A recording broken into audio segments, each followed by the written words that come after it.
It's a strange kind of diplomacy, isn't it, that threatens to walk away from war-torn negotiations as if in the middle of some sort of boardroom merger. And yet this is precisely what the Trump administration now proposes, an abandonment of the Russian-Ukraine peace process within days unless progress on Trump's terms is made. And according to the Secretary of State, Marco Rubio, President Trump has other priorities.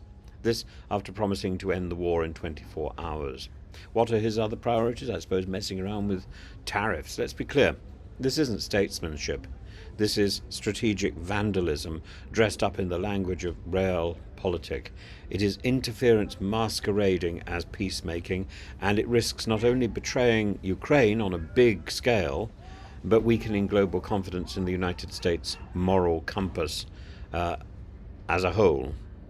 The so-called peace deal in which Russia retains occupied Ukrainian territories, NATO membership is absolutely denied to Kyiv, and US sanctions on Moscow are eased, not for withdrawal or for disarmament, but for the mere promise of a ceasefire. This isn't peace. This is capitulation, and this is Yalta in reverse. Only this time the West is offering the map to the aggressor. European diplomats are rightly alarmed. If the details of this deal are inked, it would mark the first time since the Cold War that a nuclear power is rewarded for redrawing borders by force. And how did we get there? Trump's re-election brought with it a pledge to solve Ukraine in a day. And when that self-imposed deadline passed, he moved the goalpost. Now, with the war crimes ongoing, including the recent Russian strike on the bakery in Sumy today, which killed a man collecting Easter cakes, the White House wants to move on.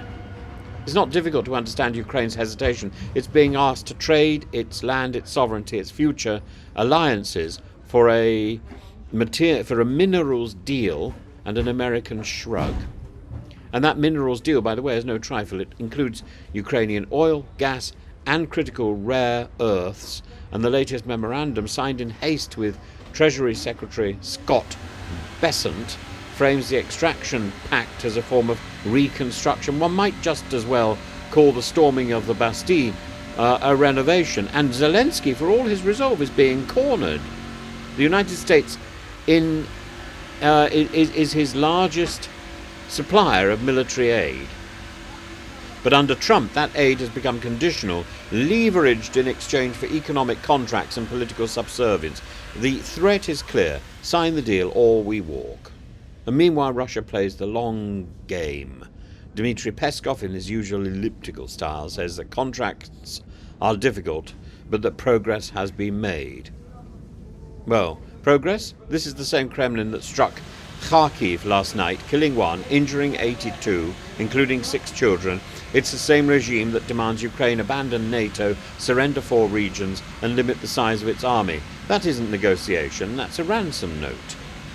And yet the Trump administration treats these developments as just another transactional problem to be managed: a ceasefire for sanctions, minerals for land, Easter bread for blood. What's astonishing is that this entire enterprise is unfolding with no clarity on US security guarantees to Ukraine. Rubio insists that these can be worked out, but one wonders by whom and when. This sounds eerily like the assurances given to Afghanistan, assurances that vanished the moment it became inconvenient to hold them. Assurances that no doubt Dominic Raab was dreaming of as he sunned himself on the beach in Hanya. Europe rightly is bristling. As Professor Nicholas Tenzer of Sciences Po put it, you can have your deal with Putin, but it is not our duty to respect it. France, Germany, the UK, all of them now find themselves parties to a process that they neither designed nor fully trust. They're being asked to collude in what may well become the slow-motion abandonment of Ukraine. So what is the upshot? If Washington walks away, the talks collapse. No other nation carries the same leverage. The likely result, a frozen conflict, a divided Ukraine, a West weakened by its own hypocrisy. Maybe a country like Turkey creeps in. What are the global implications? China watches closely. So do Iran and North Korea. If aggression is rewarded, then the international order, already brittle, begins to disintegrate. This isn't the diplomacy of strength, it's the theatre of distraction. A peace deal born not of justice, but of exhaustion, and it offers the illusion of closure while entrenching the very injustices that sparked the war in the first place. Ukraine deserves better. The world deserves better, and history will not forget who chose to move on. The coward that couldn't keep in the game.